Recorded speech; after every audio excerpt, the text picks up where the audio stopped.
Let's start with Connor. Welcome back to the show. Welcome to the show. Thanks for being here. Hey, Michael. Thanks for having me on today. All right, my pleasure. All right, you're the CMO of FreeeUp. You sold over 30 million online. You've hired hundreds of freelancers to build your company, and you're also a publisher and author. So give us, if I missed anything, throw it in here right now, and then let's talk about this entrepreneurial story.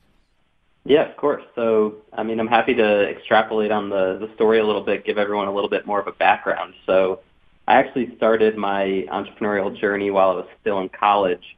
I actually met my business partner in a law class that I continue to work with today, and we've built two companies together. And our first business, like you said, was mainly selling on the Amazon marketplace.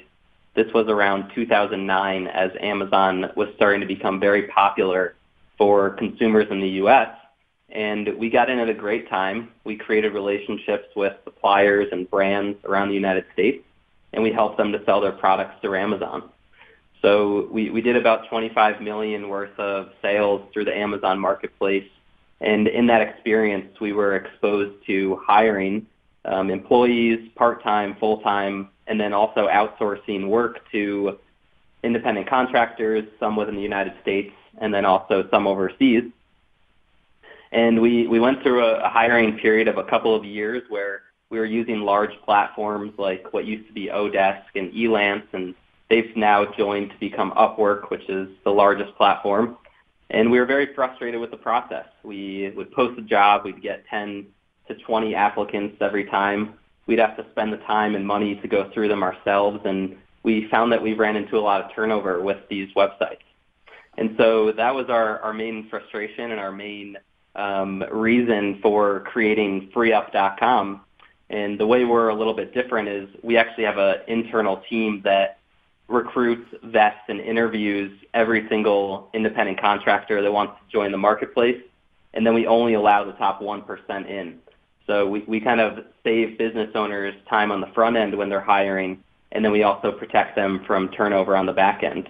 And that's really the progression over the past 8 years or so, and how I've really grown as an entrepreneur. Okay. All right. One of the things you wanted to talk about today was the right time to start hiring for your business. Walk us through that. Mm-hmm.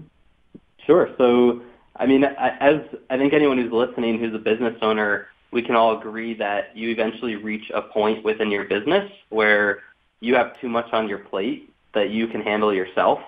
I know that we ran into it when we were starting the first business, and it happened as we were starting the second business as well.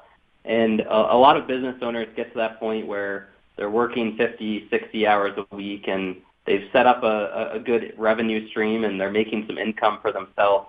But then they reach a point where they're not sure how to go forward, or they have trouble trusting someone else to pass work off to. And so once a business owner reaches that point, that's really the best time to actually hire another person to help them. And from my experience, it doesn't always have to be someone that's full-time. You can hire someone for 10, 15 hours a week that just takes those hours off of your plate so you can stay focused on what you do best and how you add the most value to the business. And that's really the best time that you can start to look at this and figure out what is your strategy for hiring. Okay. All right. And obviously you find that it's a variety of timing models depending on the business, right? Yeah. Or is there some common thread that you just mentioned that you can dig a little deeper on, so that it gives you a better idea when you really are starting to hit some thresholds? Yeah, of course. So there's a common thread, but like you said, it also very much depends on your business model and also what your goals are for your business. So, if you just want more of a lifestyle business and you're happy working 40 to 50 hours a week and you're making a good income off of that, then it may not make sense necessarily. But if you're looking to take your business to the next level, it usually occurs, I would say, within the first 6 months to a year of running your business, to the point where you're making enough money that you're able to pay yourself, but you also have some leftover that you could invest back into a team of people that can help you grow the business further. You know, as we get into these younger generations coming into the workforce, do you find that, FreeeUp is really more where it's at for say millennials, if you will, where they would rather do this than they would try the corporate side? I think it's definitely an option, and I myself am very enamored by the whole freelance world and this gig economy that's growing up around us. And I mean, you look at a lot of articles that state that within the next 10 years, close to 50% of the U.S. workforce will be involved in the gig economy in some way. So I think that an option like FreeeUp is definitely attractive to the millennials coming out of school or, within the first 5 to 10 years of their career, because they see an opportunity to take more control over their career. They have the ability to work from home or travel and live a lifestyle that they wouldn't be able to if they were working for a 9-to-5 corporate job. Now, are you on an international scale, or do you mainly stay in the domestic markets? So we are. We have freelancers from all over the world.